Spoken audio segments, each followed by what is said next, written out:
Hey everybody, welcome back to Trekyards. I'm Captain Foley. And I am Connor Coggins. And today we're going to be talking about something really cool, something we've kind of been waiting for. You're like, what about the Protostar? Well, the Protostar. We're going to be talking about the gravimetric Protostar containment. That's it. And the drive system that actually contains a small baby star. It's like they told us so much, yet we still know very little. It's how it kind of feels. It's an answer, but opens up three more questions. It's good to finally find out what it's about. It's good to actually see it in action. Sure, we've seen it in the intro. We got a teaser of it way before the show started. But the transformation looks a lot better, I'd say, in this episode. A turbo boost, a nitrous for warp. And you compared it to Galaxy Quest, I think. Mm-hmm. Yeah, the literal boost where they say it's all sharp boost, and they turn for too long and it blows out the engines.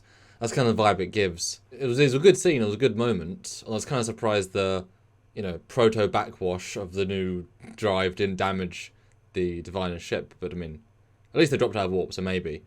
But what was most interesting about it is that when it spooled up, well, it had the Enterprise A/refit go into warp sound effect, which was phenomenal.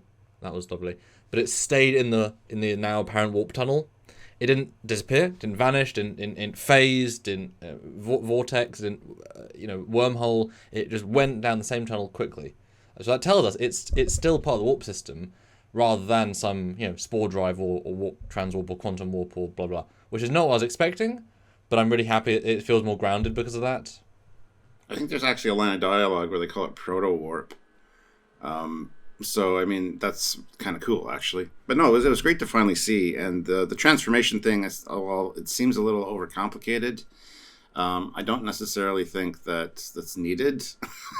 Is it just a power source, much like a quantum singularity on a Romulan ship? If it is, then why does it need to transform into its own nacelle? It's got kind of a odd feel to it. Not that I mind. I mean, I'm a huge Transformers fan, so I kind of like the look, but... Well, yeah, I mean, nacelle creates a warp field. It doesn't create thrust. But also, we didn't necessarily get a sense... Like, it glowed brighter, but it didn't necessarily have a plume of fire. So I didn't get the sense it was literally...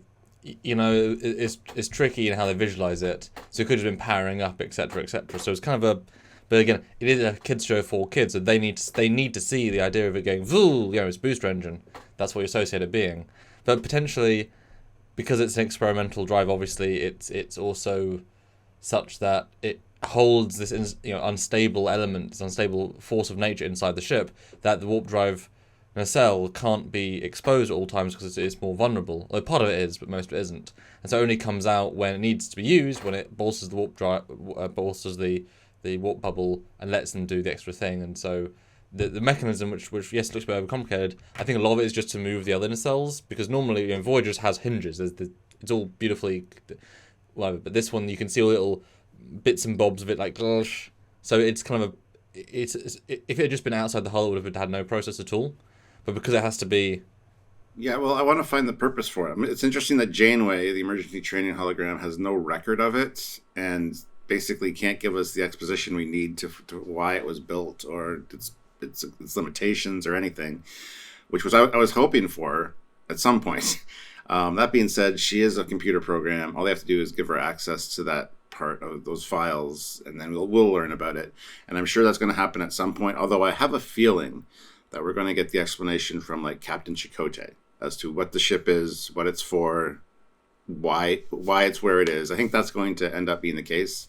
Why it possibly failed, because it's wasn't found, wasn't whatever.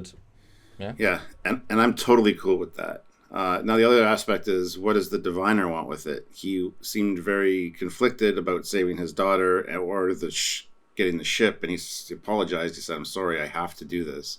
So that makes the character very interesting, first of all, as to his motivations. But just what is it about this little protostar? Is there something special about it? Is it a way to save his civilization, his wife, get him back to the universe he's from, perhaps? Maybe he's from the Kelvin universe because of the way the ship looks. There's a lot going on.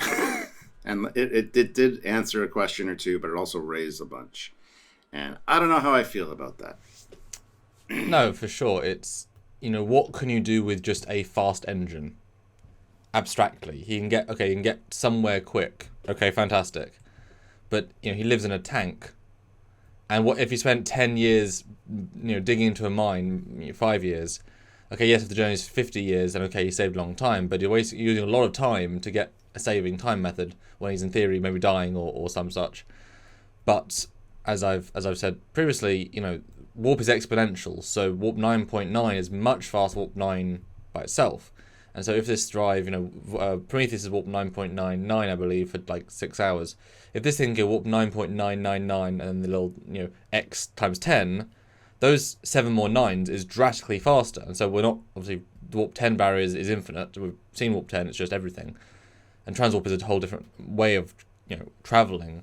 But if you can just augment your own warp drive with a booster that lets you go for a very short amount of time, we have cruising speed, we have maximum speed, we have safe cruising speed. But if you can go up 9.9 times 10 for even 2 minutes, and then it gets red hot and it has to power down, you might have then travelled 80 light years in 35 seconds. And yes, they might have to recharge or whatever for a day. But you can escape anything. You can, super useful as a potential. And we're certainly of the mind, you and I, that either he's trying to get back to the Alpha Quadrant because that's where he's from, that's how he knows all about the Alpha Quadrant, or it's a Kelvin universe ship and he has to get back to the Kelvin timeline, which would make a lot of sense based on visuals.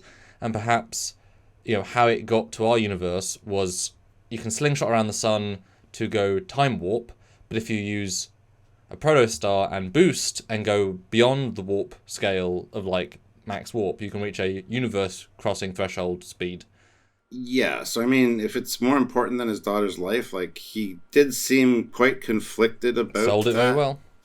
Now, there's also, I got to bring this up while we're talking about this topic, because I'm sure somebody will in the comments, but in the episode, The Omega Directive, Harry Kim does say, talks about a Type 6 protostar, which, if you detonate it, you can open up a wormhole, possibly to the Alpha Quadrant. So I don't know if this thing has anything to do with wormholes or any kind of special thing like that. What is the purpose of having a protostar on your ship besides a power source, much like a quantum singularity? I don't know. Maybe there is something extra it can do. Well, so we've also got to ask, why isn't this? If it, so same for saying it is a wormhole drive in some way, then why wasn't it using Discovery?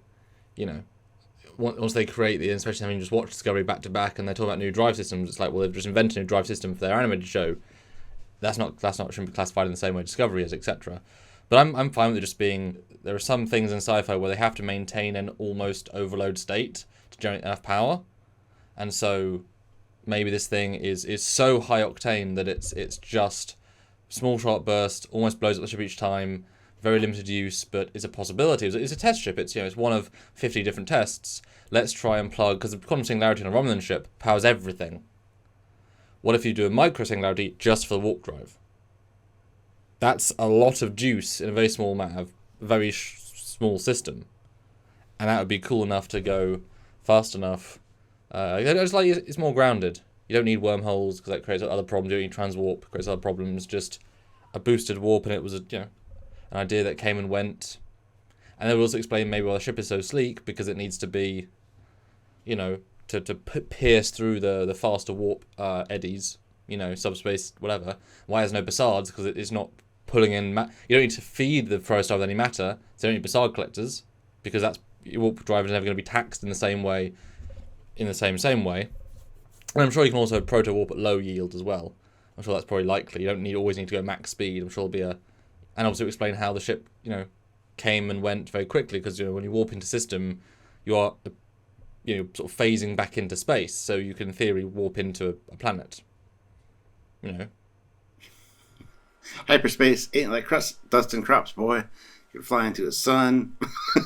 Yeah.